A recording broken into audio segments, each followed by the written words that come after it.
স্বাগত দর্শক, ৭১ জার্নালে আপনাদের সাথে আছে আমি তানিয়া রহমান। সংবাদ পর্যালোচনা ভিত্তিক নিয়মিত এই অনুষ্ঠানে আমরা খবরের নানান বিষয় বিশ্লেষণ করি। পত্রপত্রিকা, টেলিভিশন, ডিজিটাল মিডিয়া ও নিউজ পোর্টালে যেসব খবর শিরোনাম হয়ে থাকে আমরা তা জানিয়ে দিই। সেই খবরের সাথে যুক্ত মানুষদের আমরা সংযুক্ত করি আমাদের আলোচনা টেবিলে। আমাদের স্টুডিও এবং অনলাইনে সংযুক্ত থাকা অতিথিরা সেসব খবরের গভীরে ঢোকেন। আজ আমাদের সাথে স্টুডিওতে আছেন বৈশাখী টেলিভিশনের head of news Ziaul Kabir Suman. অনেক ধন্যবাদ এবং স্বাগত জানাই ৭১ জার্নাল। এবং আছেন আমাদের সাথে বিএনপি দলীয় সংসদ সদস্য আমিরুল ইসলাম খান। অনেক ধন্যবাদ, আপনাকেও সময় দিয়েছেন। এবং অনলাইনে যুক্ত আছেন আমাদের সাথে সালাউদ্দিন আইয়ুবী, জামাত ইসলামের দলীয় সংসদ সদস্য। তাকেও নিশ্চয়ই আমরা কিছুক্ষণের মধ্যেই পেয়ে যাব আশা করি। এখন পর্যন্ত জুলাইয়ের যেই আকাঙ্ক্ষা হোক, যেই আশা নিয়ে মানুষ গণ অভ্যুত্থান করেছিল এবং গণ অভ্যুত্থানের পরবর্তী যে সময়টা আসলে পার করেছে দেশের মানুষ, আপনার দৃষ্টিতে কি মনে হয় যে যেই আকাঙ্ক্ষা নিয়ে তারা এই গণ অভ্যুত্থান করেছে সেটি কি আসলে পূরণ করা সম্ভব হয়েছে বা সেই পথে কি হাঁটছে বাংলাদেশ? ধন্যবাদ আপনাকে। আসলে জুলাই গণ অভ্যুত্থানের যে ৩৬ দিন আমরা বলি, আমার ধারণা সম্ভবত আর্জেন্টিনা আরেকটি গোল দিয়েছে। আর্জেন্টিনা খুশি। তো যেটা হয়েছে ৩৬ জুলাই যেটা বলি আমরা, তো ৩৬ জুলাই বিশেষ করে মূলত বৈষম্যের কারণেই তো এই আন্দোলনটা হয়েছে। প্রথমে কোটা সংস্কারটা কি ছিল 2018 সালে, যে 56% সরকারি চাকরিদের 56% কোটা। এই কোটা যার ফলে বড় অংশ মানে মেধাবীরা কিন্তু তারা উপেক্ষিত হচ্ছিল। এবং তখন আন্দোলনের কারণে তৎকালীন প্রধানমন্ত্রী কি বলেছেন যে কোনো কোটাই থাকবে না। উনি কিন্তু রাগ করে হোক যে করে উনি বলেছেন, দুই তিনটা প্রোগ্রামে উনি বলেছেন যে কোনো কোটা থাকবে না। তো এর ফলে কি হলো, পরবর্তীতে এসে 2024 সালের 5ই জুন আদালত কি করলো, ওইটাই কিন্তু বহাল রাখলো। যার ফলে মূলত তখনই ছাত্ররা বললো যে সরকারকে তারা 1 মাস মানে ওই জুন মাস পুরোটা সময় দিয়েছে যে আপনারা এটা বিবেচনা করুন, তা না হলে তারা আন্দোলনের হুমকি দেন। এর পরবর্তীতে সরকার এটাতে কর্ণপাত করেনি, যার ফলে 1 জুলাই থেকে যথারীতি ছাত্ররা আন্দোলনে নামে এবং কোটা না মেধা এগুলো, তারপরে অন্যান্য বিষয়ে আস্তে আস্তে তারা আন্দোলন করতে থাকে। করার এক পর্যায়ে 15 তারা শান্তিপূর্ণ আন্দোলন করেন এবং সরকার কিন্তু কোনো কর্ণপাতই করেনি এবং তারা ছাত্রলীগ দিয়ে সেটা দমানোর চেষ্টা করেন। যার ফলে হলো কি আস্তে আস্তে এই জিনিসটা আউটবাস্ট হলো। এর পরবর্তীতে 16 জুলাই আপনার আবু সাইদ গুলিবিদ্ধ হয়ে মারা গেলেন। এরপরে আরও ওই একই দিনে 6 জন মারা গিয়েছেন মানে পরবর্তী 2-3 দিনের মধ্যে। তো যার ফলে এই পরিবেশ সব কিছু মিলে এটা কিন্তু আর নিয়ন্ত্রণে রাখা সম্ভব হয়নি। একটা পর্যায়ে সরকারকে যেতে বাধ্য হলেন। এখন মূল বিষয় যেটা বললেন আপনি, যে আসলে সেই আকাঙ্ক্ষা বাস্তবায়ন কতটুকু হচ্ছে, বা আসলে প্রধানমন্ত্রী কিন্তু বলেছেন যে আমরা জুলাই সনদের মানে জনগণের যে আকাঙ্ক্ষা যেগুলো আছে এবং জুলাই সনদে যেগুলো আছে তাদের পক্ষে যেগুলো করার তারা অবশ্যই সব কিছুই তারা কিন্তু পূরণ করবেন, অক্ষরে অক্ষরে পূরণ করবেন। এখন এনসিপি বা জামায়াত ইসলামী তারা হয়তো মনে করছেন যে তারা তো শপথ নেন নাই, যেটা তারা নিয়েছেন। মূলত ওইখানে কিন্তু দৃশ্যমান একটা বিভক্তি আমরা দেখি। এখন তারা ওই জিনিসটা উল্লেখ করছেন, আবার এইদিকে আবার সরকার বলছে যে এত তাড়াহুড়োর কি আছে, তো তারা তো আস্তে আস্তে করছেন। এখন এই সব কিছু মিলে একটা টানাপোড়েন চলছে। এখন এটা খুবই কম সময় যে আমি 4 মাসের মধ্যে এই সরকারকে বলবো যে এটা করবে না বা করবে, এটা খুবই কম সময়। এই জন্য আরও কিছুটা সময় আমাদের দেখতে হবে। তবে আমার বিশ্বাস যে প্রধানমন্ত্রী যেভাবে দেশ চালাচ্ছেন বা কথা কাজে যে একটা ওনার ব্যালেন্স বা একটা ম্যাচুরিটি আমরা দেখতে পাচ্ছি, আন্তরিকতা দেখতে পাচ্ছি, তাতে উনি হয়তো সরকারের পক্ষে যতটুকু করার বা জুলাই সনদ যতটুকু বাস্তবায়ন করার আকাঙ্ক্ষা, জনগণের আকাঙ্ক্ষাটা উনি এখানে প্রায়োরিটি দিচ্ছেন। তো সেই জায়গায় উনি হয়তো যাবেন, আমার যেটা মনে হয়। আমাদের সাথে আছেন সালাউদ্দিন আইয়ুবী, জামাত ইসলামের দলীয় সংসদ সদস্য। মাননীয় প্রধানমন্ত্রী বলেছেন এবং নানা সময়ে এই বিষয়টি নিয়ে আলোচনা হচ্ছে, যেহেতু আসলে আমরা জুলাই মাসে আছি আমরা তাই এই প্রসঙ্গটি আসলে এনেছি। কিন্তু বারবারই জুলাই বাস্তবায়ন, গণভোট বাস্তবায়নের ক্ষেত্রে আপনারা কোনোভাবেই সরকারকে যেমন সময় দিতে চাচ্ছে না, এবং আস্থার জায়গাটিও আসলে আপনারা রাখতে পারছেন না। এই কথাটা এখন সবাই কম বেশি বলছে যে মাত্র যেহেতু 4 মাস হলো একটি সরকারের, তাকে সামনের দিনগুলোতে আরও কিছুদিন সময় দিলে পরে হয়তো এই যে আপনারা যে অভিযোগটি করেন সেটি পরিষ্কার হওয়ার একটি সুযোগ আছে। আপনারা সরকারকে সময় দিবেন কিনা? আপনাকে ধন্যবাদ, সম্মানিত দর্শকবৃন্দ, সম্মানিত আলোচকবৃন্দকে। দেখুন, জুলাইতে আসলে মানুষের জুলাই শব্দটার সাথে আকাঙ্ক্ষাটা কোথায়, কি চায় মানুষ, জুলাই কোন চাহিদাটা তৈরি করেছে বাংলাদেশের মানুষের মধ্যে। জুলাইটা কোটা সংস্কার আন্দোলন দিয়ে শুরু হলেও কোটা সংস্কার থেকে পরবর্তীতে রাষ্ট্রীয় সংস্কারের আকাঙ্ক্ষায় রূপান্তরিত হয়েছে। রাষ্ট্রের বিভিন্ন জায়গায় এই যুগ যুগ ধরে চলতে থাকা অনিয়ম, দুর্নীতি, অবিচার, অত্যাচার, এই সব কিছু সংস্কার করে একটা প্রত্যাশিত জায়গায় নিয়ে যাওয়ার যে আকাঙ্ক্ষা, এটাই কিন্তু তৈরি হয়েছে জুলাই এই আন্দোলনের মধ্য দিয়ে। সে আকাঙ্ক্ষা থেকেই কিন্তু গত 1.5 বছর যে ইন্টারিম গভর্নমেন্ট ছিল, ইন্টারিম গভর্নমেন্টের মূল প্রয়াস ছিল, প্রচেষ্টা ছিল সকল দলকে ঐক্যমত করে, অর্থাৎ দেশবাসীকে ঐক্যমত করে একসাথে নিয়ে এসে এই যে জনগণের আকাঙ্ক্ষা, সে আকাঙ্ক্ষাটা বাস্তবায়ন করা। এই জন্যে এই আকাঙ্ক্ষাকে সামনে রেখেই তৈরি হয়েছিল হলো ঐক্যমত কমিশন। সেই কমিশনে আপনি যে এখন সময় দেওয়ার কথা বলছেন, সেই সময়টা যাতে আর না লাগে সেজন্য সকল দলকে একটা ঐক্যমতের জায়গায় নিয়ে আসা হয়েছে, যাতে এটা বাস্তবায়নের প্রক্রিয়ার মধ্যে যাওয়া যায়। দেখুন, সরকার যে বিষয়গুলোতে নিজেরা মনে করছে যে তাদের প্রয়োজন, সেটা কিন্তু তারা বাস্তবায়ন করে ফেলেছে। এবং সেই জায়গায় 133টি যে অধ্যাদেশ ছিল, এই অধ্যাদেশের সবগুলোই বাস্তবায়ন করা সম্ভব ছিল, কার্যকর করা সম্ভব ছিল। তারা ওই 133টি অধ্যাদেশ থেকে যেটা তারা তাদের প্রয়োজনে ব্যবহার করা দরকার, সেটা কিন্তু কোনো কথা ছাড়া, এই যে আপনি যে সময়ের চাহিদা দিচ্ছেন, সময় আরও দেওয়া দরকার, এই কথাগুলোর আলোচনা ছাড়াই সেগুলো কিন্তু তারা বাস্তবায়ন করেছে। কিন্তু যেখানেই গভর্নমেন্ট এবং বিরোধী দলের অনেক সদস্য, সংসদ সদস্য এবং যারা সরকারকে এবার ভোট দিয়েছে তারা সহ বাংলাদেশের প্রায় 70-এর বেশি % মানুষ এই যে ভোট দিল, এই ভোটদাতারা যে আকাঙ্ক্ষা লালন করেছিল, সেই জায়গায় মানুষের প্রত্যাশা পূরণের উপযোগী কাজটা তারা করতে এখন পর্যন্ত পারেনি, পারবে বলে কোনো লক্ষণ দেখা যাচ্ছে না। এটা কেন?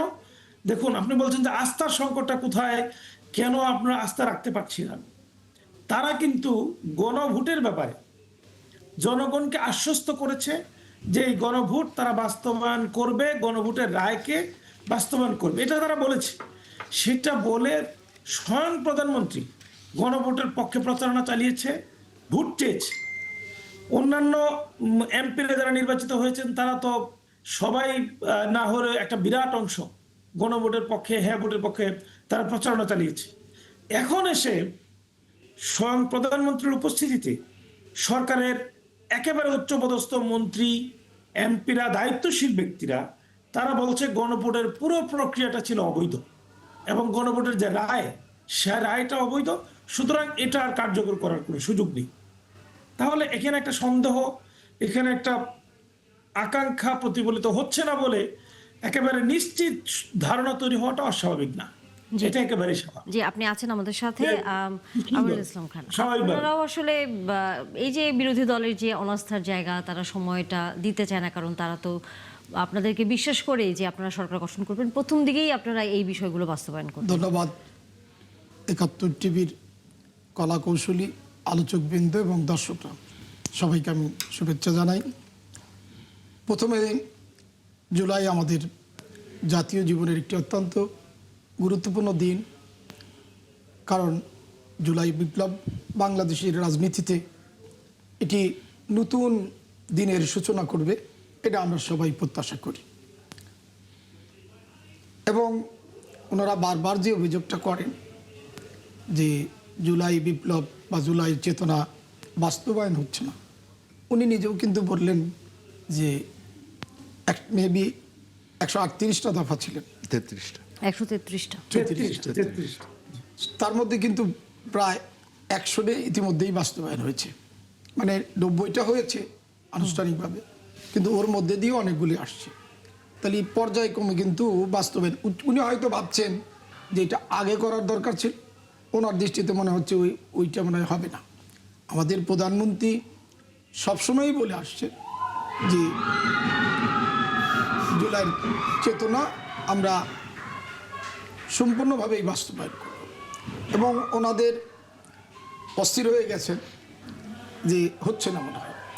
কিন্তু প্রতিটি পদক্ষেপেই শুধু উনি জুলাই চেতনাটা বাস্তবায়ন হলেই বাংলাদেশের কি রাজনীতির সকল সমস্যার সমাধান হবে?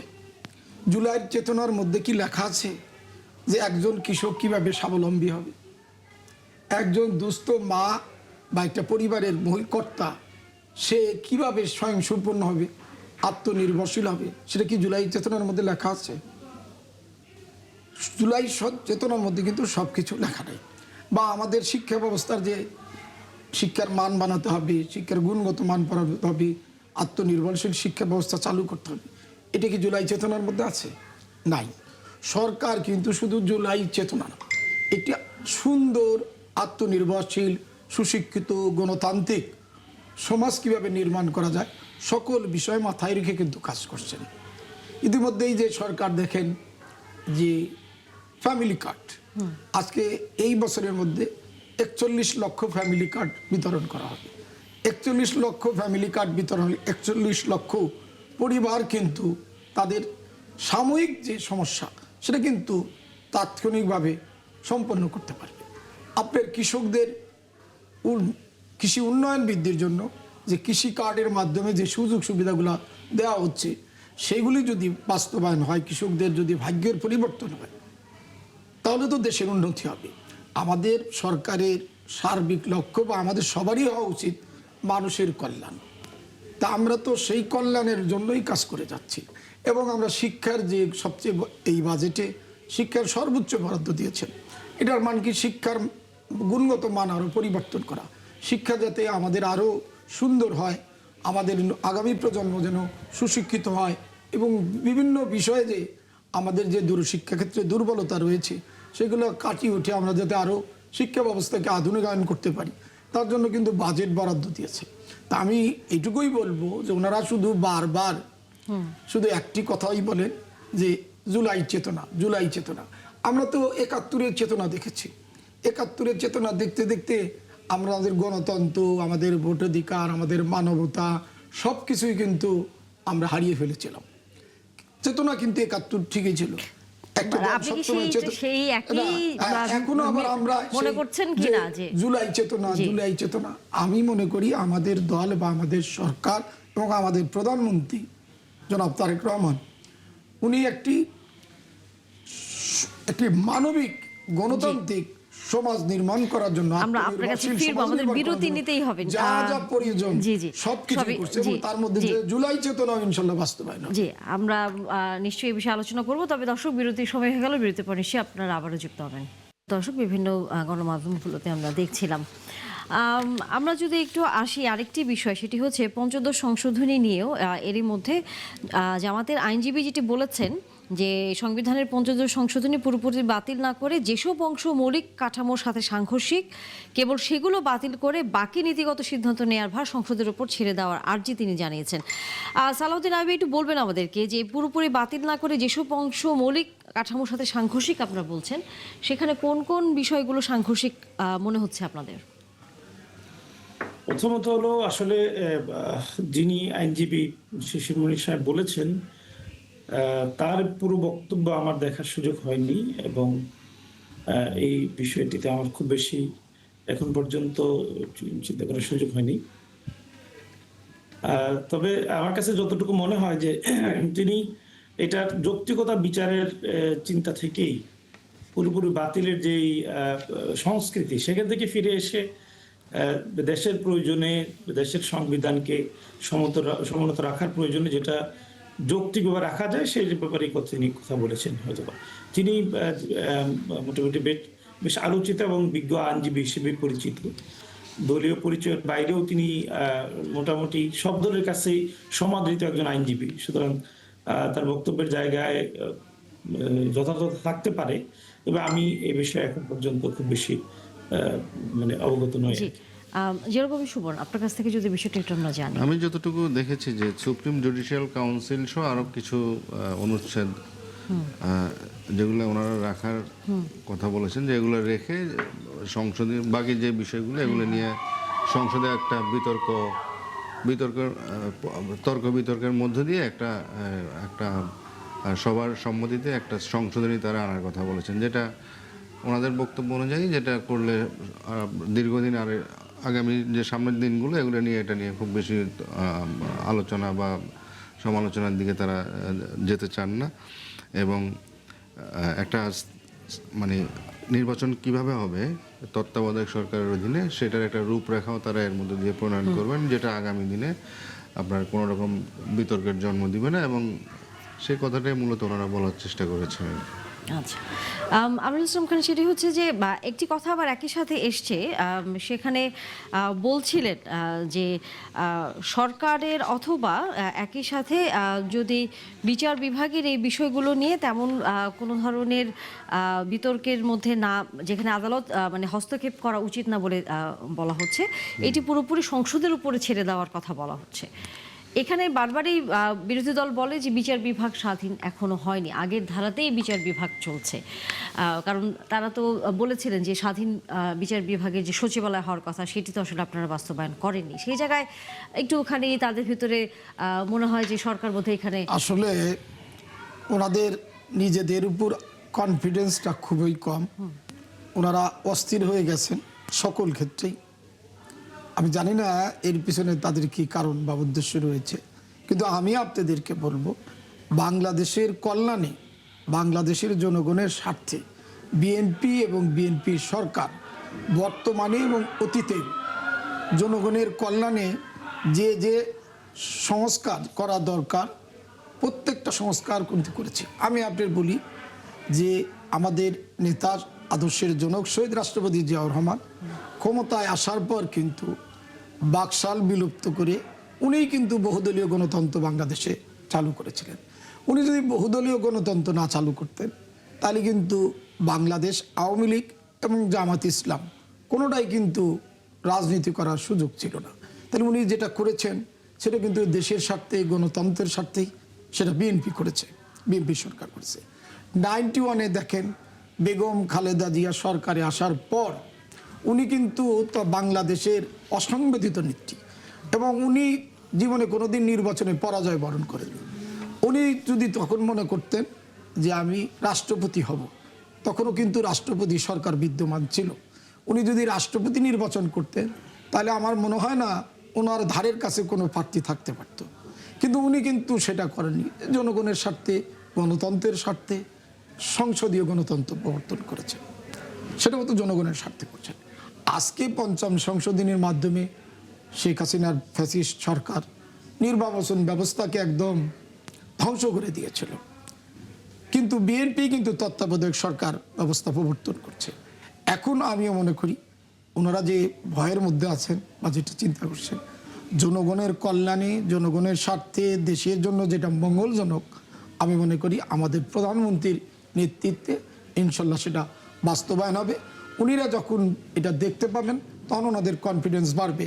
নিশ্চয়ই আমরা বলতে পারি যে বহুদলীয় গণতন্ত্র শহীদ রাষ্ট্রপতি জিয়াউর রহমান দিয়েছে, সংসদীয় গণতন্ত্র বেগম খালেদা দিয়েছেন, এবং আগামী দিনে আমাদের প্রধানমন্ত্রী তারেক রহমানের নেতৃত্বে উদার, মানবিক, গণতান্ত্রিক বাংলাদেশ প্রতিষ্ঠা হবে।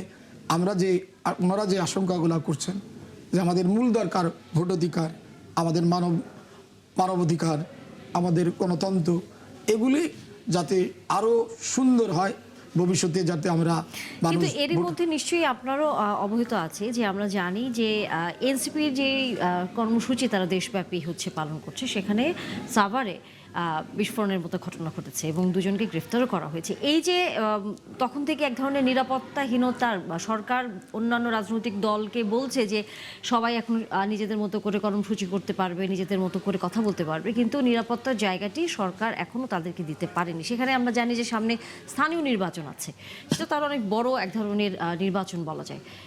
না, কালকের যে ঘটনাটা সেটা কিন্তু আমি টিভিতেও দেখেছি যে তাৎক্ষণিকভাবে এটা তদন্ত করার জন্য এসপি মহোদয় নিজে ওখানে গিয়েছেন এবং তখন ওখানে দাঁড়িয়ে উনি 3 সদস্যের একটা কমিটি করে দিয়ে এসেছেন যে আসলে ঢালাওভাবে তো আমরা বলতে পারি না যে অন্য সরকারের মতো কারোর দায় আমরা চাপাইতে চাই না। উনি কিন্তু সেই কারণে তদন্ত করে দিয়ে আসছেন এবং প্রশাসনকে ইতিমধ্যেই 2 জনকে কিন্তু গ্রেপ্তার করেছেন। তাদের রাজনৈতিক পরিচয় নিশ্চয়ই ইতিমধ্যে আপনারা শুনেছেন। এখন এটা তাদের আভ্যন্তরীণ বিষয় কিনা সেটাও কিন্তু আমরা বলতে চাচ্ছি না, কিন্তু যারা গ্রেপ্তার হয়েছেন তারা যে 2 জন, তাদের স্বীকারোক্তির মধ্যে দিয়ে কিন্তু তারা কিন্তু ওই দলেরই সমর্থক। এখানে কিন্তু যে আমরা আমাদের উদাসীনতা বা আমরা কারো নিরাপত্তাহীনতায় ভুগ, এটা কিন্তু আমাদের সরকার চায় না, যার কারণেই কিন্তু তাৎক্ষণিকভাবে সরকার পদক্ষেপ নিয়েছেন। সামনে যেহেতু স্থানীয় সরকার নির্বাচনের বিষয়টি আছে এবং আপনারা সহ সবাই সেখানে অংশগ্রহণের এরই মধ্যে নানা প্রস্তুতি নিচ্ছেন, সামনের দিনে কোনো ধরনের এই হামলার বা কোনো ধরনের নিরাপত্তাহীনতার আশঙ্কা আপনারা করেন কিনা? কারণ এনসিপির এই কর্মসূচি তো আগে থেকে ঘোষিত, তাহলে যেসব জায়গায় তাদের সমাবেশ বা কর্মসূচি পালন করার কথা সেই খবরটি তো প্রশাসনের কাছে, পুলিশ প্রশাসনের কাছে তো আছে, তাহলে আগেই কেন হচ্ছে এই যাদেরকে ধরা হলো বা এই ধরনের ব্যক্তি যারা এখনো রয়ে গেছে তাদের বিষয়ে কেন হচ্ছে আগে থেকে কোনো পদক্ষেপ নেওয়া হয়নি বলে আপনি মনে করেন? ধন্যবাদ আপনাকে আবারও। দেখুন, দেশের আইন শৃঙ্খলা পরিস্থিতি ভয়াবহ অবনতি হয়েছে, এটা একেবারে সংসদে একাধিকবার আলোচিত হয়েছে। টিআইবি সহ বেশ কয়েকটি প্রতিষ্ঠান বিভিন্ন ধরনের বক্তব্য এবং রিপোর্ট তারা প্রকাশ করেছে, পত্রিকাগুলোতে আসছে যে 100 দিনে 605 খুন হয়েছে এবং মানে আইন শৃঙ্খলা পরিস্থিতির অবনতির ঘটনা নিয়ে সংসদে আমি মানে প্রায় অর্ধশতাধিক এমপি মহোদয় সহ মন্ত্রীদেরকে পর্যন্ত বক্তব্য দিতে দেখেছি যে এলাকায় মাদক এই ধরনের কর্মকাণ্ডগুলো এত বেশি বৃদ্ধি পেয়েছে যে তারা এলাকার জনগণের পক্ষ থেকে নানাবিধ পাচ্ছেন। এই পরিস্থিতি উত্তরণের জন্য সরকারের যে মানের উদ্যোগ গ্রহণ করা দরকার, সরকার স্বয়ং একাধিক মন্ত্রী তাদের বক্তব্য বলেছে যে এই উদ্যোগগুলো তারা নিয়েও চেষ্টা করে পাচ্ছেন না। কারণ হলো সর্ষের মধ্যে ভূত আছে, এই কথাটা মন্ত্রী স্বয়ং বলেছেন যে সর্ষের মধ্যে ভূত আছে। এটা নিয়ে একাধিক টকশোতেও কথা হয়েছে, বিভিন্ন ধরনের সরকারি বা বিভিন্ন ধরনের ব্যক্তিরা তারাও বলছেন যে আইন শৃঙ্খলা বাহিনীর যে সদস্যরা এখন রয়েছেন তারা নানাভাবে ফ্যাসিস্ট আমলের সাথে সম্পৃক্ত ছিলেন, তাদের কাছ থেকে যে পর্যাপ্ত সহায়তা অনেক ক্ষেত্রে সরকার পাচ্ছে বলে অনেকেই মনে করছে না। এটা বিশ্লেষকদের অনেকের মতামত, এটা একটা অন্যতম কারণ। দ্বিতীয়ত হলো আমি মনে করি বিশেষভাবে যে এনসিপির কর্মসূচি, এটাকে সরকার কতটুকু গুরুত্বের সাথে নিয়েছে, তারা কি সেই গুরুত্ব দিয়ে সেই প্রস্তুতি নিরাপত্তা সেটা নিয়েছে কিনা। যেমন এসপি সাহেব এখানে পরে গিয়েছেন ঘটনার পরে, কিন্তু ঘটনা আগে সেখানে ওসি বা এসআইরাও গিয়েছে কিনা, এসপি তো পরের কথা, সেটা একটু খোঁজখবর নেওয়া দরকার। এটা যদি না গিয়ে থাকেন তাহলে আমি মনে করবো এখানে যথেষ্ট গাফিলতি রয়েছে, যথার্থ প্রস্তুতির যথেষ্ট ঘাটতি রয়েছে, সদিচ্ছার অভাব সেখানে রয়েছে। এই বিষয়গুলো যদি না দেখা যায় তাহলে হয়তো আগামীতে যে নির্বাচনের কথা বলছেন সেটা খুব বেশি সহজ হবে না এবং অনেক বেশি রক্তাক্ত যুদ্ধান্দেহী পরিবেশ তৈরি হওয়ার ক্ষেত্রে আমি মনে করি এই গাফিলতিগুলো কাজ করবে। আর আইন শৃঙ্খলা পরিস্থিতির অবনতি যে সময়গুলোতে বিশেষভাবে তৈরি হয় তোর মধ্যে অন্যতম হলো নির্বাচনকে কেন্দ্র করে এবারে একটা বিশেষ পরিস্থিতি তৈরি হওয়ার কারণ হলো যেহেতু আওয়ামী লীগ একেবারে প্রকাশ্যে বা নাম ধরে পদধারীরা এখানে নির্বাচন করতে পারবে না, সুতরাং সরকার দলীয় অনেকেই মনে করবে যে তাদের জন্য একটা সুযোগ তৈরি হয়েছে, সুতরাং কেউ কাউকে ছাড় দিতে চাইবে না, নিশ্চিত বিজয়ের এই সম্ভাবনা কেউ নিজে থেকে ঠেলে দিতে চাইবে না। ছাড় না দেওয়ার জায়গা থেকে প্রতিযোগিতা শুরু হবে এবং নিজেদের মধ্যেই অন্তর্কুন্দলে ইতিমধ্যেই এই সরকার আসার পরে অনেক জায়গায় দেখা গেছে নিজেদের অন্তর্কুন্দলে অনেকে খুন হয়েছেন, আহত হয়েছেন। এই ঘটনাগুলো নির্বাচনকে কেন্দ্র করে আরো বেশি বৃদ্ধি পাবে। সুতরাং সরকারের এই মুহূর্তে বিশেষ অভিযান পরিচালনা করা দরকার। তৃতীয় যে বিষয়টা আমি বলতে চাই সেটা হলো, এই সরকার এসে কেন জানি রহস্যজনক কারণে অস্ত্র উদ্ধারের মতো একেবারে আমি মনে করি খুব স্পষ্ট কাতের যে ইস্যুটি, এই ইস্যুটি নিয়ে এখন পর্যন্ত কোনো অভিযান পরিচালনা করেনি। অথচ পুলিশের কাছ থেকে অস্ত্র ছিনতাই হয়েছে, তৎকালীন সরকার বিভিন্নভাবে অনেক সাধারণ জনগণের কাছে সেই সময় আন্দোলন দমন করার জন্য অস্ত্র তুলে দিয়েছে, এমনকি স্নাইপার তুলে দিয়েছে, এরকম সংবাদ পর্যন্ত গণমাধ্যমে এসেছে। কিন্তু এগুলো উদ্ধারের জন্য কার্যকর কোনো পদক্ষেপ, বিশেষ অভিযান, যৌথ বাহিনীর কোনো অভিযান এখন পর্যন্ত পরিচালিত হয়নি। এটা নিয়ে একাধিকবার বিভিন্ন মহল থেকে কথা এসেছে, সংসদে এটা নিয়ে নোটিশ আকারে স্বরাষ্ট্রমন্ত্রীকে বলা হয়েছে। স্বরাষ্ট্রমন্ত্রী কথাও দিয়েছিলেন যে 30শে এপ্রিলের পরে একটি অভিযান পরিচালিত হবে, কিন্তু এখন পর্যন্ত অভিযান পরিচালিত হয়নি। এগুলো আমাদের জন্য আশঙ্কাজনক। আমি সবশেষে যেটা বলতে চাই যে আসলে স্বরাষ্ট্রমন্ত্রী মহোদয় অনেক বেশি আমি বলবো তার রাজনৈতিক যেই দূরদর্শিতা বলেন, চিন্তার জায়গা থেকে বলেন, অনেক বেশি পরিপক্ক, কিন্তু স্বরাষ্ট্র মন্ত্রণালয় পরিচালনায় তিনি পরিপক্কতার পরিচয় কতটুকু দিতে পেরেছেন এটা কিন্তু খুব বেশি প্রশ্নবিদ্ধ হয়েছে। এবং তিনি এটা অস্বীকার করার কারণে তিনি সংসদে অস্বীকার করেছেন যে আইন শৃঙ্খলা পরিস্থিতির অবনতি হয়নি। এটা অস্বীকার করার কারণে তিনি এই বিষয়টি কতটুকু গুরুত্বের সাথে নিচ্ছেন এটা নিয়েও কিন্তু বড় ধরনের প্রশ্ন তৈরি হয়েছে। আপনাদের কাছে কি মনে হয় যে আইন শৃঙ্খলা পরিস্থিতি বা স্বরাষ্ট্র মন্ত্রণালয়ের দায়িত্বের স্বরাষ্ট্রমন্ত্রী কি তার মন্ত্রণালয় ঠিকমতো পরিচালনা করতে পারছেন? নিঃসন্দেহে এটা নিয়ে প্রশ্ন তৈরি হয়েছে। যেহেতু আইন শৃঙ্খলা পরিস্থিতির অবনতি হয়েছে, এই অবনতির বিবেচনা যদি আমরা করি তাহলে তিনি যেহেতু দায়িত্ব রয়েছেন তার দায়িত্বের ক্ষেত্রে শতভাগ তিনি সফল হয়েছেন, কার্যকরী ভূমিকা রাখতে পারছেন, এটা আমরা মনে করতে পারছি না। জি, উনি যে প্রথমে এই যে মাদকটা নিয়ে যে বিষয়টা উনি উপস্থাপন করলেন, ইতিমধ্যেই তো আমাদের দেশে যে বর্তমান বিদ্যমান আইনটা আছে সেই আইনের বিভিন্ন ধারা দিয়ে মাদক কারবারিরা গ্রেপ্তার হইলেও বের হয়ে আসে, অর্থাৎ আইনের দুর্বলতা রয়েছে। ইতিমধ্যেই কিন্তু এই আইনটা সংশোধনী করার জন্য উদ্যোগ নিয়েছেন এবং মাদক প্রতিরোধ আইন বা মাদক নিয়ন্ত্রণ করার জন্য যে সকল কর্মকর্তারা রয়েছেন, যা প্রশাসন রয়েছেন, তারা কিন্তু নিরস্ত্র, আর মাদক ব্যবহারকারীরা কিন্তু সশস্ত্র।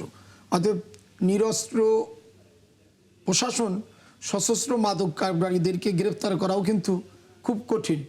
এই জন্য আইনের সংশোধন করার জন্য চেষ্টা চলছে এবং এই সেটা ইতিমধ্যে এই বিল আকারে আসছে এবং আশা করছি যে আপনাকে তো আগে আটঘাট বেঁধে নামতে হবে। আইনটা যদি ওরকমই থাকে সেই আইন দিয়ে কিন্তু আপনি আবার সেই ধরলে আবার তারা কিন্তু বেরিয়ে আসবে। এই জন্য আইনটা আমাদের আরো সংশোধন করা উচিত। যারা ওই দায়িত্বে থাকেন তাদের প্রশিক্ষণের দরকার, তাদের আর সশস্ত্র দরকার। এগুলোর জন্য যেমন আইন সংশোধনের জন্য সেটা কিন্তু আন্তরিকতার স্বার্থে সরকার করছে। এখন ওনারা মানে আলাদিনের চেরাগের মতো মনে করেন যে ঘষা দিব সঙ্গে সঙ্গে সব হয়ে যাবে। আর একটা কথা আমি বলি, ওনারাও নিশ্চয়ই জানেন, দেশবাসীও জানেন, এই 15 বছর পুলিশ প্রশাসনে কিভাবে আওয়ামীকরণ করা হয়েছে। যে পুলিশ প্রকাশ্যে জনতার উপর গুলি করেছে, ওনাদের আমাদের অনেকেই গুলি করে হত্যা করেছে, পুলিশ করেছে, সেই প্রশাসনকে যদি আপনি সেই প্রশাসনের লোকজন তারা তো এখনো অনেকটাই রয়ে গেছে, তা আপনি রাতারাতি কি তাদেরকে দিয়ে আপনি 100% কন্ট্রোল করতে পারবেন? একটা কথা আছে না যে শস্যের মধ্যে ভূত আছে। আসলে আপনি, আমরা তো প্র্যাকটিক্যালি অনেক সময় দেখি যে আপনি পুলিশকে বলবেন, দেখা যাবে যে পুলিশের মধ্যে বেশিরভাগ লোকই তো ফ্যাসিস্টের অনেক লোক রয়ে গেছে, তারা একজন দুইজন থাকলেই তো ইনফরমেশন দিয়ে দেয়, আপনি চাইলেই তো তাৎক্ষণিকভাবে প্রতিকার করতে পারতেছেন না, তাদের গ্রেপ্তার করতে পারছেন না। তো এগুলো তো আপনার পরিবর্তন করার জন্য সময় লাগবে। আপনি উনিকে অস্বীকার করতে পারবেন যে যারা বিগত সময় অন্যায়ভাবে গুলি করত, বা বিএনপি বা ওনাদেরকেও নির্যাতন করেছে, সেই কিছু যে পুলিশ, বিপদগামী পুলিশ, তারা কি এখনো রয়ে গেছে? কিন্তু তাদের তো বিরুদ্ধে তাদেরকেও তো চিহ্নিত করতে হবে, হয় তাদেরকে সংশোধনও করতে হবে। মানে সেই চিহ্নিত বা সংশোধনের তো উদ্যোগটা চলছে তো। আপনি ইতিমধ্যেই লোকছেন যারা এই ধরনের অপকর্মের সাথে জড়িত, বিগত 18 সালের নির্বাচনে যারা একেবারে রাতের ভোট, দিনের ভোট রাতে করেছে, তাদেরকে কিছু কিছু চিহ্নিত করে তো তাদের বিরুদ্ধে ব্যবস্থা নেওয়া হচ্ছে। তো আপনাদের সময় দিতে হবে।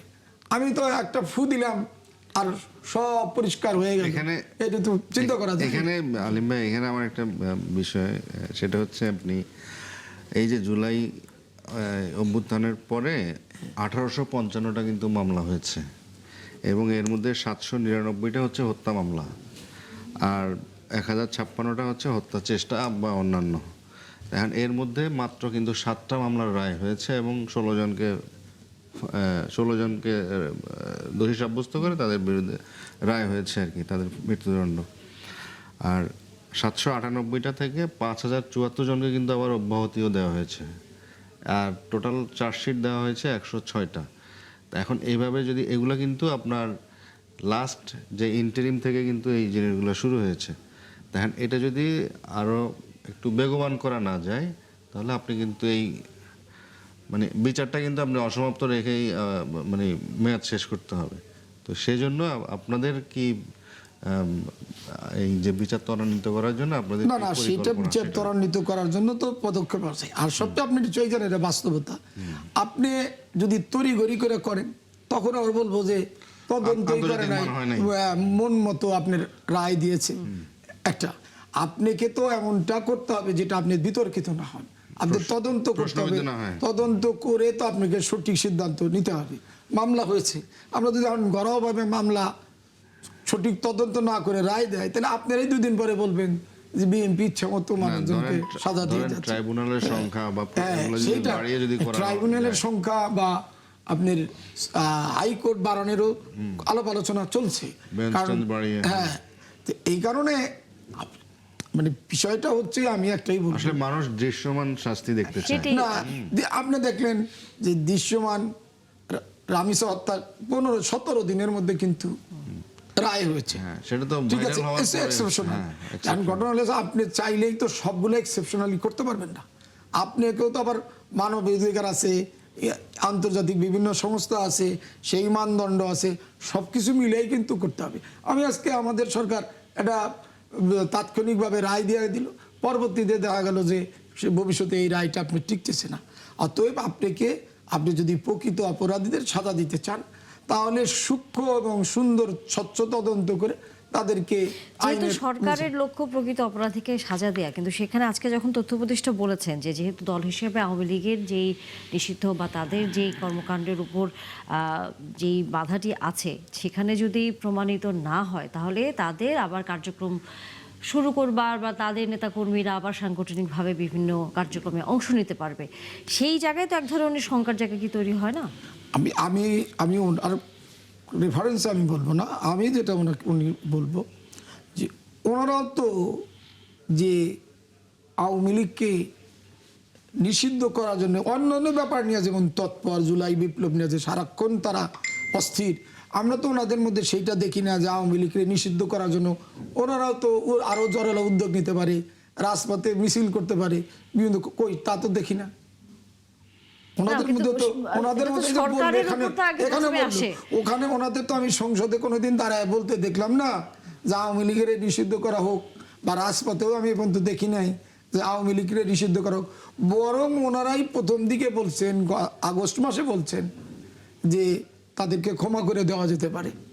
ওনাদের আমির সাহেবই কিন্তু বলছেন, আমরা কিন্তু বলি নাই। তো আমরা তো আমাদের কথা হচ্ছে যে ওনারা অন্যান্য ব্যাপারে যত মানে তৎপর, সংসদে এবং সংসদের বাইরে, কই আওয়ামী লীগ নিয়ে তো তাদের কোনো সংসদেও দেখি না, রাজপথেও তো দেখি। আমরা নিশ্চিতের উত্তরটা নিতে চাই সালাউদ্দিন আইয়ুবী। জি, আসলে বলতে হয় যে তিনি আসলে বিষয়টি খেয়াল করেছেন কিনা, নাকি জেনেও এটাকে অস্বীকার করছেন। আওয়ামী লীগ কার্যক্রম এখন নিষিদ্ধ, এটা তিনি জানেন কিনা আমি জানি না। সুতরাং এটা নিয়ে আবার নতুন করে প্রসঙ্গ আসার কোনো সুযোগ আছে কিনা। আর এই কার্যক্রম নিষিদ্ধ করার সময়ে যেই যারা তৎপর ছিল, অংশগ্রহণ করেছে, যেই রাতটিতে সেখানে মানে বিভিন্ন দলের নেতৃবৃন্দ উপস্থিত হয়ে তৎকালীন প্রধান উপদেষ্টার কার্যালয়ের সামনে বা বাসভবনের সামনে এই করা হয়েছিল, আন্দোলন করা হয়েছিল, সে আন্দোলনে উনি বা ওনার দল ছিল কিনা এই প্রশ্নটা তো উনি নিজেকে আগে করা উচিত, এবং সেখানে জামাত ইসলামী ছিল কিনা সেই প্রসঙ্গটা তো আসা উচিত। তিনি এভাবে যদি দেখে ওভারলুক করে তাহলে তো আমি মনে করি যে তিনি নিজের সাথে নিজে প্রতারণা করছেন। না, আপনি যেটা বললেন, আপনি যে কোনো জিনিসই করেন সেটা কিন্তু আপনি টেকসই করতে হবে। আওয়ামী লীগ তো জামাত ইসলামকে নিষিদ্ধ করেছিল না? আবার তারা আইনের ফাঁক ফোকর দিয়েই তো বেরিয়ে আসছে। অথবা আমাদের সবারই এমন কিছু করা উচিত যেটা বেটার, ভবিষ্যতের জন্য তারা আবার কোনো কিছু সংশোধন করে তারা না আসতে পারে। এই জন্য আমাদের কথা হচ্ছে যে সব বিষয়েই তো একটু সময় লাগবে। আপনি আমাদের তো একদম আড়া দিনের চেরাগ নিয়ে আমরা বসি নাই, বা ইচ্ছা করলে আপনি কতদিন দেখেছেন যে সংসদ যেভাবে এখন চলে, কত ঘন্টা, কত এই 4 মাস 5 মাসে কত ঘন্টা সংসদ চলছে, এবং এতগুলি সংশোধনী আমার মনে হয় না এই বাংলাদেশে যতগুলা সংসদ এসেছে এই 4 মাসে যে সরকার যে সংশোধনীগুলো এনেছে কোনো সরকার বিগত দিনে আনছে কিনা আমার জানা নাই। কিন্তু ওনাদের শুধু একটাই জিনিস আমরা দেখলাম, আমরা সবাই জুলাই বলি, জুলাইয়ের মধ্যে দিয়ে আমাদের যে নিজেদেরও পরিবর্তন হওয়ার কথা সেই পরিবর্তন কিন্তু আমরা দেখছি না। আমরা আগেও দেখছি যে এক দল আর এক দলকে ব্লেম করা, এখনও আমরা দেখলাম সেই কালচারে রয়েছে। কারণ আপনার সেই কালচার থেকে তো আমাদের সংশোধন হওয়া উচিত। সালাউদ্দিন আইবি, আপনি মনে হয় যুক্ত করছেন। ব্লেম করার মানে ইস্যু না, সরকার দেশ পরিচালনায় যে ব্যর্থতার পরিচয় দেয় সেটা তুলে ধরা, জাতির কাছে উপস্থাপন করা, সরকারকে সংশোধনের জন্য পরামর্শ দেওয়া, প্রয়োজনে শক্তি প্রয়োগ করা, এটা গণতন্ত্রের মৌলিক দায়িত্ব, এটা কর্তব্য। সেটা যদি পালন করা না হয় তাহলে তো একতলীয় শাসন ব্যবস্থা চলছে বলতে হবে। সেটা যদি আপনি মনে না করেন, প্রত্যাশা না করেন, তাহলে তো আপনি গণতন্ত্রে কতটুকু লালন করেন সেটা নিয়ে প্রশ্ন তৈরি হয়। সেটা যদি আপনি সুযোগ তৈরি করে না দেন, সেই সুযোগ যদি না থাকে, তাহলে আসলে একনায়কতন্ত্রের বীজ একেবারে আমাদের এখানে অতীতে যেভাবে ছিল, ফেসিবাদের যে ধারণা চিন্তা অতীতে ছিল সেটা এখনো রয়েছে, এটা একেবারে স্পষ্টতই বোঝা যায়। সুতরাং আপনি এটা বলার সুযোগ নাই যে সরকার যা করছে সব সমর্থন করা হচ্ছে না কেন, সরকার যা করছে তার সব কিছুতে সহযোগিতা করা হচ্ছে না কেন। সবকিছু দেশের জন্য আপনার কাছে মনে হতে পারে মঙ্গলজনক, কিন্তু জনগণের কাছে সেটা মঙ্গলজনক নয়। আপনি আপনার দলের লোকজনকে জেলা পরিষদে প্রশাসক বানিয়েছেন, সিটি কর্পোরেশনে প্রশাসক বানিয়েছেন, আপনার দলের লোকজনকে দিয়ে বিভিন্ন জায়গায় সরকারি বেসরকারি প্রতিষ্ঠানে একেবারে কোনো নিয়ম কানুনের তোয়াক্কা না করে ব্যাংকের একজন কর্মকর্তা বাংলাদেশ ব্যাংকের মতো জায়গায় বসিয়ে দিচ্ছেন। এটা জনগণের কাছে পছন্দ নাও হতে পারে, জনগণ তার বিরুদ্ধে বিক্ষোভে ফেটে পড়বে, রাজপথে আন্দোলন করবে। জনগণের পক্ষ থেকে জনগণের যারা নির্বাচিত প্রতিনিধি সংসদে আছে তারা জনগণের পক্ষে কথা বলবে। সেটার আলোকে আপনি আপনার গণতান্ত্রিক প্রক্রিয়াকে ধারণ করবেন, এটাই প্রক্রিয়া। এই যে বাজেট আলোচনা হয়েছে, বাজেট আলোচনার সিংহভাগ আলোচনায় বিভিন্ন মত দেওয়ার পরেও অনেক একমত হয়েছে, তবে একটা বড় অংশের ব্যাপারে বিরোধী দল দ্বিমত পোষণ করেছে, সংশোধনী দিয়েছে এবং বিকল্প প্রস্তাব দিয়েছে। সরকারও 18টা প্রস্তাবে একেবারে সুনির্দিষ্টভাবে বিরোধী দলের প্রস্তাব গ্রহণ করে সেগুলোকে সংশোধনী করেছে। তাদের একেবারে সর্বশেষ প্রধানমন্ত্রীর বক্তব্যে তারা সেগুলোতে আনুষ্ঠানিক প্রস্তাবও দিয়েছে। সুতরাং বোঝা যায় যে গণতান্ত্রিক প্রক্রিয়ার মধ্য দিয়ে সংশোধনের জন্যে সরকারকে তার কার্যক্রমে সহায়তার জন্যেও বিভিন্নভাবে বিরোধী দল, জনগণ নানাভাবে বিরোধিতা করে, সংশোধনের জন্য রাজপথে আন্দোলন করে। এটা বিরোধিতা না, এটা লেগে থাকা না, এটা বাস্তব, এটা যৌক্তিক। এটা না হলে আসলে দেশ ভালোভাবে চলবে না। খেয়াল করে দেখেন, আজকেই সংসদে একটা বিল পাশ হলো, বিল পাশ উত্থাপিত হয়েছে এবং কমিটিতে প্রেরণের জন্য সিদ্ধান্ত হলো, সেটা হলো বগুড়ায় পূর্ণাঙ্গ বিশ্ববিদ্যালয়। আমি মনে করি বগুড়ায় পূর্ণাঙ্গ বিশ্ববিদ্যালয় হওয়া দরকার, কিন্তু এইটা এত গুরুত্বপূর্ণ হইল যে জুলাই সনদ বাস্তবায়ন করার আগে এই বিলটা আনা হলো যে বগুড়ায় পূর্ণাঙ্গ বিশ্ববিদ্যালয়। অর্থাৎ বগুড়ার বিশ্ববিদ্যালয়টা হলো গুরুত্বপূর্ণ, কিন্তু জুলাই সংস্কার বাস্তবায়নটা গুরুত্বপূর্ণ। আমরা এই প্রশ্নের উত্তরটি নিব। আমরা একটু বিরতির বিষয় হয়ে গেছে, বিরতির পর আপনার কাছে আমরা প্রথমেই আসবো। দর্শক, বিরতির পর নিশ্চয়ই আপনারাও যুক্ত হবেন। আমিরুল ইসলাম খান, আপনার কাছে আসলে বিরতির আগে প্রশ্ন ছিল। জি, খুবই কষ্ট পেয়েছি। আপনি ফ্যাসিস্ট সরকারটা হচ্ছে আপনার 14 সালে তারা ভোটারবিহীন একটা নির্বাচনের মাধ্যমে ক্ষমতায় আসছে। মানে 154 জন তারা বিনা ভোটেই নির্বাচিত হয়েছেন, বিরোধী দল আমরা অংশগ্রহণ করি নাই। 18 সালে তারা দিনের ভোট রাতেই তারা শেষ করেছে। 24 সালেও তারা ওই ধরনের একটা নির্বাচন করছে। তাদেরকে আমরা ফ্যাসিস্ট বলি। আর ওনারা 4 মাস যায় নাই, ওনারা আমাদের আজকেই ফ্যাসিস্ট বলে। এটা আসলেই আপনিই বলেন যে আমরা সর্বশ্রেষ্ঠ একটা নিরপেক্ষ নির্বাচনের মধ্যে দিয়ে আমরা ক্ষমতায় আসলাম। সরকারের বয়স 4 মাস, ওনারা আমাদের সাথে আওয়ামী লীগের কিন্তু তুলনা যেটি করেন। ওনাদের না, না, আপনি বক্তব্য বলেন, যে এই 4 মাসেই ওনারা ফ্যাসিস্টদের আমাদেরকে যে ধারা, ফ্যাসিস্ট বানায় ফেলছে। সেইটা ওনারা আপনারাও আমাদের- ফলো করছেন। ওনাদের কাজটাই হচ্ছে তোকমা লাগানো, যে একটা মিথ্যা তোকমা লাগাইয়া ওনারা ক্ষমতায় আসতে চান। আরে বাবা, ক্ষমতায় আসেন ভালো কথা, জনগণের সমর্থন নিয়ে আসছেন। এবারে তো অনেক চেষ্টা করছেন, আপনারা সরকার গঠন করছিলেন, আপনারা আমাদের বিরোধী দলে আসার জন্য আহ্বান জানাইছিলেন, বেস্তের টিকিটও দিয়েছিলেন, বাংলা ইসলামী ব্যাংক থেকে আপনারা 11,000 কোটি টাকাও দিয়েছেন। জনগণ কিন্তু আপনাকে সাপোর্ট করে নাই। তা আমার কষ্টটা এখানেই, আমার প্রতিবাদের বিষয়টা এখানেই, যারা আমাদের ভোটারবিহীন সরকারের সাথে আমাদের নির্বাচিত সরকারেরকে আমাদেরকে ফ্যাসিস্ট মনে করে, ফ্যাসিস্ট হিসাবে তুলনা করে। ওনারা এই যে বিগত সময়ে যে সরকার, ফ্যাসিস্ট সরকার যে কাজগুলো করেছে, আমরা নিজেরাও বাসায় ঘুমাইতে পারি নাই, ওনারাও অনেকটা বাসায় ঘুমাইতে পারে নাই। কিন্তু বিএনপি সরকার কি এই ধরনের কোনো কাজ অ্যাক্টিভিটিস করছে? বরং আমরা বলতে পারি আমাদের সরকার আমাদের একজন এমপি মহোদয়ের ছেলের বিরুদ্ধে অভিযোগ ছিল, তাকে তাৎক্ষণিকভাবে গ্রেপ্তার করেছিল। পরে তদন্ত করে দেখা গেছে যে হয়তো উনি দোষী না, এটা ষড়যন্ত্র হয়েছে, ওনাকে ছেড়ে দিয়েছেন। তা আমাদের সরকার সকল ক্ষেত্রেই স্বচ্ছ এবং সকলকে নিয়ে, প্রধানমন্ত্রী সকলকে নিয়ে ঐক্যমতের ভিত্তিতেই কিন্তু দেশ চালানোর চেষ্টা করছেন। কিন্তু ওনারা একটাই কাজ, আমাদের ধাক্কায় ফ্যাসিস্টদের দিকে ফেলা। আপনি চাইলেই কি আমরা ফ্যাসিস্ট হব? না, আর কিন্তু আমাদের উনি- রক্তের উনি মধ্যে যেসব উদাহরণ বরং দিয়ে আপনারা ফ্যাসিস্ট হইতে বলছেন। পারেন, আপনারা ফ্যাসিস্ট হইতে পারেন, আপনাদের রক্তের মধ্যে গরমিল আছে। আপনারা অনেকেই বলে 47-এ আপনারা দেশের পাকিস্তানের বিরোধিতা করেছেন, আপনারা 71-এ বাংলাদেশের বিরোধিতা করেছেন, আবার 91 সালে আমাদের সাথে নির্বাচন করেছেন, 96 সালে আমার ওখানে গিয়ে গোলাম আজম বলেছে যে দানের শীর্ষে ঠেকাইতে প্রয়োজন নৌকায় ভোট দিন। তাই আপনারাই বারবার রং পরিবর্তন করেছেন। আপনারা চাইলে আমরা ফ্যাসিস্ট হব না। আমাদের রক্ত, বিএনপির রক্তের মধ্যে ফ্যাসিস্ট নাই, বিএনপির রক্তের মধ্যে গণতন্ত্র। আমার নেতা গণতন্ত্র দিচ্ছেন, আমার নেত্রী গণতন্ত্র দিয়েছেন, আমার বর্তমান প্রধানমন্ত্রী উদার গণতন্ত্র দিচ্ছেন। আপনারা শুধু সবসময় আমরা ফ্যাসিস্ট, আর আপনারা বললেই কি জনগণ আমাদের চেনে না যে আমরা ফ্যাসিস্ট হইতে পারবো? আর এই একটাই আপনাদের এমন কথা, জুলাই সনদ। জুলাই সনদের তো আমরা বাস্তবায়ন করছি, জুলাই সনদের বাইরেও তো আরো তো কিছু প্রয়োজন দেশের জন্য আছে, সেগুলো নিয়ে আপনারা কথা বলেন না। কই সেগুলো নিয়ে তো আপনারা কথা বলতে পারেন যে দেশে আরো এইগুলি করা দরকার।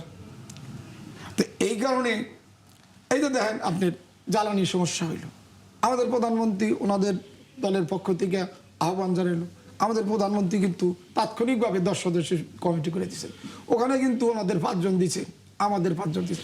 চাইলে তো আমরা রেশিও অনুযায়ী আমরা দিতে পারতাম যে আমরা 7 জন, আপনারা 3 জন বা আপনারা 2 জন, আমরা যদি সংসদের সংখ্যা আসন অনুযায়ী দিতাম। কিন্তু আমাদের প্রধানমন্ত্রী তো তা করেন না। এবং প্রত্যেকটা ক্ষেত্রেই উনি একটা গণতন্ত্রকে প্রাতিষ্ঠানিক হওয়ার জন্য এবং সকলকে নিয়ে একসাথে যাতে সরকার কিন্তু সেই পরিচালনা করা জায়গায়- যায়, সেই সেই জায়গায়- ক্ষেত্রে। জি। আমরা এটা করার পরেও জি। ওনারা আমাদের তোকমা না, লাগাইতেছেন কিন্তু এখন যে আমরা এটি বলবার ফ্যাসিস্ট কাকে বলে। জি। নিশ্চয়ই আপনারা 17 বছর অনুধাবন করছেন। তা কিন্তু আপনারা আজকে আপনারা আমাদেরকে বিভিন্ন ফ্যাসিস্ট জায়গায় বলেন। দলীয়করণ করেছেন বলে তারা হচ্ছে সেভাবে মনে করে। আচ্ছা, এখানে আমার জি। একটা বিষয় জনাব সালাউদ্দিন আইয়ুবের কাছে প্রশ্ন, সেটা হচ্ছে ধরেন আপনারাই ক্ষমতায় আসলেন, ফর এক্সাম্পল, এখন আপনি যখন কোনো সংস্থায় কোথাও নিয়োগ দিবেন, কারণ আমরা দেখেছি যে আমেরিকা বা অন্যান্য দেশে যখন সরকার পরিবর্তন হয় সেখানে 4-5-6 হাজার লোক কিন্তু অটোমেটিক পরিবর্তিত হয়ে যায়। তো তাদের নিজস্ব যেই দলীয় যে এজেন্ডা বা যে কর্মসূচি এগুলো বাস্তবায়নের জন্য। তো এরকম আপনারা যদি ক্ষমতায় আসেন, তো আপনারা কি আপনাদের সার্কেলের লোকজনকে ক্ষমতায় বসাবেন না? যে ধরেন প্রশাসক বা কোথাও।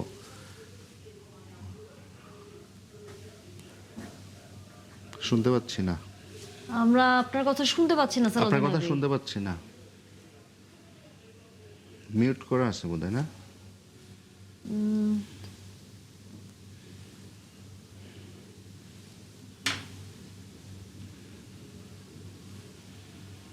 আপনার কথা শুনতে পাচ্ছি না। জি, আমরা আশা করি শুনতে পাবো বোধহয় এখন। এখন কি জি শুনতে জি পাচ্ছেন জি আমার কথা? জি জি জি আমি 10 সেকেন্ড একটা প্রশ্ন করতে চাই, সেটা হলো আপনি একটু বলবেন কি যে নিউ ইয়র্ক সিটির মেয়র কোন আমেরিকার প্রেসিডেন্ট নির্বাচিত হয়ে তার দলের লোক দিয়ে বিনা নির্বাচনে নিউ ইয়র্ক সিটিতে প্রশাসক নিয়োগ করেছেন, এরকম একটা ইতিহাস বলেন। না, সেটা তো ডিফারেন্ট, দেশ ভেদে এখানে তাদের অনেক না, না, কিছু আছে। আপনি বলেন, yes আমি or no, যেটা আছে আমি কিছু ঘটনা। না, একটা আপনি এরকম দেখেন, ঘটনা কিন্তু আপনি নাই। দেখেন হোয়াইট হাউসে যখন প্রেসিডেন্ট আপনি শুনেন, পরিবর্তিত হয় আমি পুরো সেটআপ নিয়ে চলে যায়, আমি- সেটা বলছিলাম আমি আমি। বলবো, আমি আপনার উত্তরে আসি। আমি সচিবালয়ে আপনাকে নাম ধরে ধরে বলে দিতে পারবো, জি। পুলিশের কর্মকর্তাদের নাম ধরে ধরে বলে দিতে পারবো যারা সাবেক ছাত্র দলের বিভিন্ন বিশ্ববিদ্যালয়ের সভাপতি ছিল, ছিল, তারা পদায়ন হয়েছে, সচিবালয়ে দায়িত্ব পালন করছে। এটা নিয়ে আমাদের কোনো কথা নেই। আচ্ছা, কিন্তু যেখানে গণতান্ত্রিকভাবে নির্বাচিত প্রতিনিধিরা দায়িত্ব পালন করার কথা, সেখানে আপনি আপনার দলের লোককে দিবেন, প্রশাসক নিয়োগ করবেন, এবং যাকে প্রশাসক নিয়োগ করেছেন তিনি সদল বলে প্রচার করে বেড়াচ্ছে এবং সরকারি টাকায়, ওই সিটি কর্পোরেশনের টাকায় বড় বড় বিলবোর্ড লাগিয়ে তিনি প্রচার করছেন যে তিনি আগামীতে এই সিটি কর্পোরেশনের মেয়র হিসেবে নির্বাচন করবেন, তাকে যেন ভোট দেওয়া হয়। তাহলে তো একেবারে স্পষ্ট যে আপনি এই সরকারি টাকায় তাকে মেয়র বানাচ্ছেন আগামী দিনে। এটা কোন ধরনের প্রক্রিয়া? এই প্রক্রিয়া পৃথিবীর আর কোথাও আছে আমার জানা নাই। না এখন এটার সাথে ওটার তুলনা একেবারে কোনোভাবেই সম্ভব না। না। ধরেন আপনার অবাস্তব চিন্তা।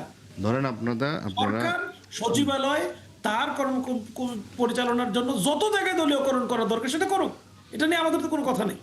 কিন্তু যেখানে নির্বাচন হওয়ার না, কথা, উনি যে বলতেছেন না, এখন দল থাকলে তো দলীয়করণ তো এমনি হবেই। মানে দল থাকলে তো দলীয়করণ হবে, সবাই কিন্তু নিজের দলের লোকজনকে কিন্তু প্রমোট করবে, তাই তো? আপনারা আসলে আমরা মনে করি যে আপনারাও, যেহেতু আপনারা আপনার সৎ যোগ্য, আপনারা নিজেদের, আপনাদেরও স্লোগান আছে যে সৎ যোগ্য ব্যক্তিকে বেছে নিন, তো আপনারাও তো আপনাদের দলের লোকজনও তো যোগ্য। তো আপনারা যখন ক্ষমতায় আসবেন আপনাদের লোকও তো আপনারা স্বাভাবিকভাবে আপনারা বিভিন্ন জায়গায় আপনারা বসাবেন, নিয়োগ দিবেন এই যোগ্যতা নিয়োগটা তো অনুযায়ী। না, আমি একটু এখানে বলতে চাই যে যাদেরকে নিয়োগ দিয়েছেন তারা তো নির্বাচনের আগ পর্যন্ত একদম পার্মানেন্ট 5 বছরের জন্য তাদের নিয়োগ দেন নাই। এখন আপনি যেটা বলতেছেন দিলেন না, তাহলে তো ফ্যাসিস্টের লোকজনরাই থাকতো। আপনি যদি দেখেন যে এইগুলি যদি আপনি পরিবর্তন না করতেন তাহলে তো ফ্যাসিস্টের লোকজনই থাকতো। আর যাদেরকে নিয়োগ দেওয়া হয়েছে, প্রথমত বলবো আমরা যে তারা এই বিগত সময়ে তারা অনেকেই মেয়র হওয়ার মতো যোগ্য ছিল বা ভোটে অংশগ্রহণ করছে, জিততে পারে নাই। আর এদেরকে নিয়োগ দিয়েছে নির্বাচনের আগ পর্যন্ত। সরকার আপনার স্থানীয় সরকারের নির্বাচন নেওয়ার জন্য ইতিমধ্যেই ঘোষণা দিছে যে শীঘ্রই নির্বাচন হবে, এবং অক্টোবরে মেবি আপনার আগস্ট সেপ্টেম্বরে হয়তো আপনার নির্বাচনের তারিখ তফসিল ঘোষণা করবেন। অক্টোবর থেকে নির্বাচন শুরু হবে। শুরু হইলেই জনগণের ভোটে যিনি নির্বাচিত হবেন তারাই তো পরবর্তীতে ক্ষমতায় আসবেন। এবং আমাদের কতটুকু দেখেন, আমাদের সরকার স্বচ্ছ যে স্থানীয় নির্বাচনগুলা দলীয় ভিত্তিতে হবে না। তাহলে আমাদের যদি দলীয়করণ করার ইচ্ছাই থাকতো তাহলে তো আমরা দলীয় মনোনয়ন যে বিগত সরকারের যে নিয়ম নীতি দলীয় ভিত্তিতে নির্বাচন করা, অন্তর্বর্তী সরকারও তো আপনি দেখেন তারা যখন সচিবালয়ে সচিব নিয়োগ দেন, তারা সেই 20-15-20-30 বছর আগে যারা রিটায়ারমেন্টে চলে গেছে তাদের নিয়ে আসছে। না, ওই সময় যে ওনারা নিয়োগ পাইছে, ওনারা আজকে কষ্ট কেন জানেন? কেয়ারটেকার গভর্নমেন্ট যে নিয়োগগুলা দিছিলেন ওখানে ওনারা খুব ভালো ছিলেন, কারণ বেশিরভাগ নিয়োগ আমরাও তো, উনিরাও পড়াশোনা করছেন সচিবালয়ে, আমরাও যাই, ওনারাও যায়।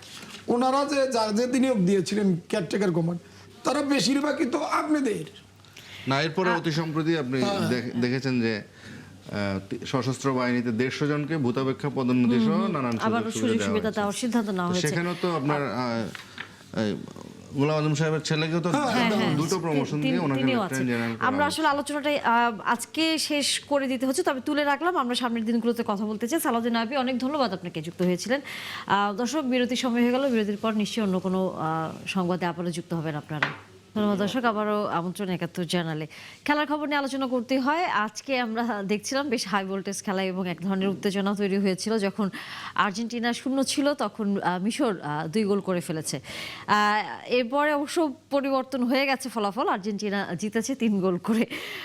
আমাদের সাথে যুক্ত আছেন বিপ্লব ভট্টাচার্য, সাবেক অধিনায়ক বাংলাদেশ জাতীয় ফুটবল দলের। অনেক ধন্যবাদ বিপ্লব ভট্টাচার্য, যুক্ত হয়েছেন। প্রথমত, খেলা কেমন দেখলেন?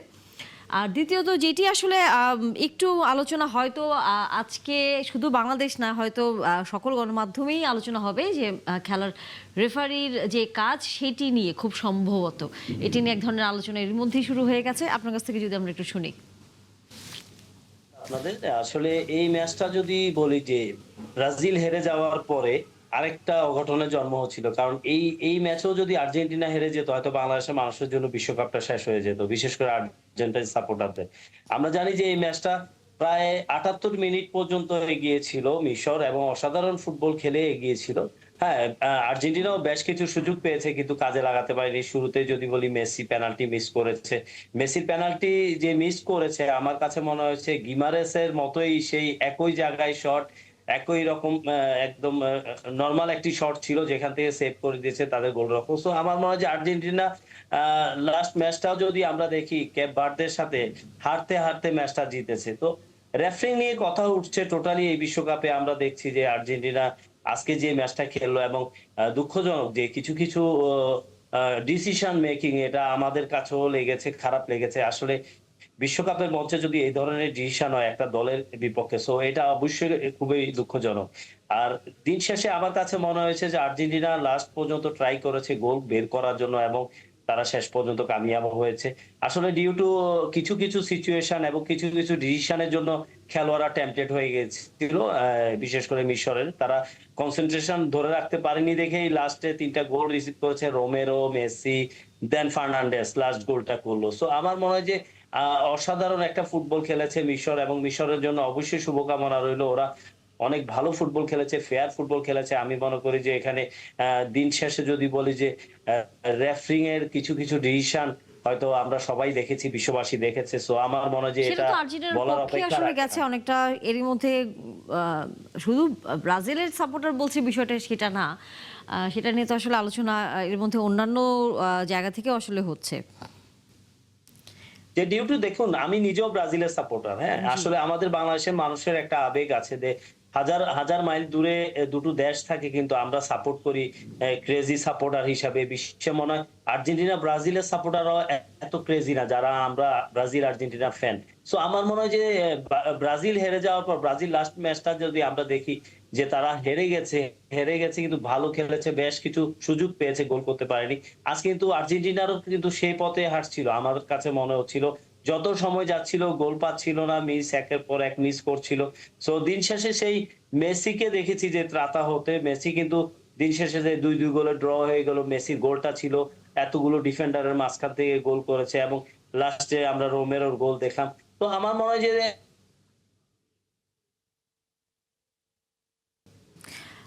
আপনি আছেন বিপ্লব ভট্টাচার্য, আমরা যদি আসি আমাদের অতিথিদের কাছে। একটি কথা আসলে বলেছেন তিনি যে বাংলাদেশ, আর্জেন্টিনা এবং ব্রাজিলের আসলে সাপোর্টারদের দিয়ে পুরো বিভক্ত, কিন্তু দিন শেষে সেই দেশের মানুষরা হয়তো ইদানিং চিনতে শুরু করেছে বাংলাদেশ নামে একটি দেশ, যারা হচ্ছে তাদেরকে খুব পছন্দ করে। অ্যাম্বাসি, হ্যাঁ, অ্যাম্বাসিডারও এখন দেখেন খেলা আমাদের বিভিন্ন জায়গায় আমরা দেখি, তিনি ঘুরে ঘুরে যান। তবে কিন্তু আজকে ইয়েতে নর্থ সাউথে দেখার কথা ছিল সেখানে বোধহয় সম্ভব হয়নি এবং টিসিতেও আজকে আসলে বৃষ্টির কারণে খুব সম্ভব দেখানো যায়নি। কিন্তু যেটি হচ্ছে কথা যে আমরা অবশ্যই ওদেরকে ভালোবাসি, কিন্তু আমাদের নিজেদের দেশের যে খেলা সেটি এখনো আসলে পিছিয়ে আছে। হ্যাঁ, এটা তো আমরা তো ফিফার র্যাঙ্কিং এ আমাদের অবস্থান বোধহয় কত 100 না অনেক নিচের 150 দিকে নিচে আসলে আর কি, সেরকম 150 নিচে। হ্যাঁ। তা আমরা কবে আমরা দেখে যেতে পারবো কিনা সন্দেহ, আমার সন্দেহ আছে, কারণ এই যে আমরা যে একটু পরিবর্তন করছি যে দেশের আমাদের হয়তো ওই যে বংশোদ্ভূত যেমন হামজা যেমন থেকে একটা শুরু জিনিস অনেকে নিয়ে দেখেন, আসছে, হ্যাঁ। এইটার ফলে কি কোনো পরিবর্তন দেখতে পান? হ্যাঁ, কিছু পরিবর্তন তো আমরা আশা করব, কারণ এই যে বিভিন্ন বড় বড় ক্লাবের যে আমাদের স্বদেশী আমাদের প্রবাসী যে খেলোয়াড়রা আসছেন, তাদের দেখে তারা আমাদের যেই জাতীয় দল এবং বিভিন্ন এ বি বিভিন্ন ক্যাটাগরি বা এই দলগুলোর সাথে তারা খেলছেন, তারা ইন্টারঅ্যাক্ট করছেন, তারা বিভিন্ন টেকনিক শিখছেন, এক্সচেঞ্জ করছেন। তো আমার যেটা মনে হয় যে একদম যেভাবে আমরা ক্রিকেটকে আমরা ফোকাস করে উঠে, মানে ক্রিকেটকে আমরা উঠাতে গিয়ে আমার ধারণা আমরা ফুটবলকে ইগনোর করে ফেলেছি বিভিন্ন কারণে, বিভিন্ন বিষয়ে। তো এই জায়গাটা শুধু থেকে ফুটবল না, আমাদের আমরা তো ফুটবলের প্রতি একসময় আমাদের শুটিং, ডেডিকেটেড। আর্চারিতেও অনেক ভালো তবে ছিলাম। একটা জিনিস ভালো, সম্প্রতি আমরা যেটা দেখেছি যে আপনার 22.5 লাখ 65,000 স্কুলের 22.5 লাখ প্রাথমিক গোল্ড কাপ একটা হয়েছে, সেখানে কিন্তু 65,000 স্কুলের 22 লাখ শিক্ষার্থী অংশ নিয়েছেন। তো এটা অত্যন্ত ভালো একটা দিক। মানে ওই পর্যায় থেকে আমাদের ফুটবলারদের উঠিয়ে নিয়ে আসতে হবে, এবং যারা ভালো করেন তাদের উন্নত প্রযুক্তি, উন্নত ট্রেনিং এগুলোর মাধ্যমে আমরা দেখে না যেতে পারলে আমাদের পরবর্তী প্রজন্ম যেন তারা দেখতে অন্তত পারে, তারাও গর্ব করে দেখতে পারেন। জি, না, এখন যদি সালাউদ্দিন আইবি সাহেব থাকতো তাহলে একটু ভালো হইতো, কারণ এটা তো জুলাই বিপ্লবের মধ্যে নাই যে বাচ্চাদেরকে খেলাধুলায় পারদর্শী করতে হবে, খেলাধুলায় অংশগ্রহণ করার জন্য পৃষ্ঠপোষকতা করতে হবে, এটা কিন্তু জুলাই বিপ্লবে নাই। কিন্তু আমাদের প্রধানমন্ত্রী উনি নতুন করি স্পোর্টস নামে, যাতে বাচ্চারা খেলাধুলায় অংশগ্রহণ করতে পারে, তার জন্য কিন্তু উনি বিভিন্নভাবে, কারণ খেলাধুলা আমাদের কয়েকটি কারণে দরকার। প্রথমত অনেক দেশে কিন্তু খেলাধুলা পেশা হিসেবে চলছে, তা আমাদের যদি একটা শ্রেণী আমরা খেলোয়াড় হিসেবে গড়ে তুলতে পারি, তাহলে তারাও কিন্তু অর্থনৈতিকভাবে দেশের জন্য কিছু করতে পারে। দ্বিতীয়ত আসেন আমাদের যে নেশার যে ব্যাপ্তি, আমরা যদি নেশার থেকে আমাদের আগামী প্রজন্মকে রক্ষা করতে চাই, তাহলে কিন্তু খেলাধুলার কোনো বিকল্প নাই। সেদিক দিয়েও খেলাধুলা কিন্তু আমাদের দরকার। তো এই জন্য আমাদের মাননীয় প্রধানমন্ত্রী নতুন করি স্পোর্টস নামে খেলাধুলাকে উৎসাহ দেওয়ার জন্য বিভিন্নভাবে ইতিমধ্যে ভাতাও দিয়েছেন, আপনি জানেন যে ভাতা দিয়েছেন, এবং ঘোষণা দিয়েছেন যে প্রত্যেকটি উপজেলায় একটি করে স্টেডিয়াম হবে এবং ইউনিয়ন পর্যায়ে একটা করে স্টেডিয়াম হবে। তা আমরা আজকে যদি শুরু করি, সুমন ভাই হতাশ হয়েছে, আমি ওনাকে বলবো যে আপনি আশাবাদী হন। আজকে যারা বাচ্চারা আছে, আমরা যদি তাদেরকে সেইভাবে প্রশিক্ষণ দিতে পারি, সুবিধা করে দিতে পারি, তাহলে কিন্তু আগামী দিনে আমাদের এই বাচ্চারা আমাদের প্রত্যাশার জায়গাটা ইনশাল্লাহ আমরা আসলে সেই আশাটাই রাখতে চাই। অবশ্যই রাজনীতির পাশাপাশি আমাদের প্রজন্ম নানা রকম এই ধরনের কারিকুলামে উন্নতি করবে এবং দেশের নাম উজ্জ্বল করবে, সেই প্রত্যাশা আমরা রাখতে চাই। ধন্যবাদ বিপ্লব ভট্টাচার্য যুক্ত হয়েছেন, একই সাথে জিয়াউল কবির সুমন আপনাকে, এবং একই সাথে আমিরুল ইসলাম খান আপনাকেও। নিশ্চয়ই আগামীতে আবারও কথা হবে রাজনীতির নানা বিষয়ে। দর্শক, আপনারা এতক্ষণ সাথে ছিলেন, তার জন্য ধন্যবাদ। দেখা হবে আবার।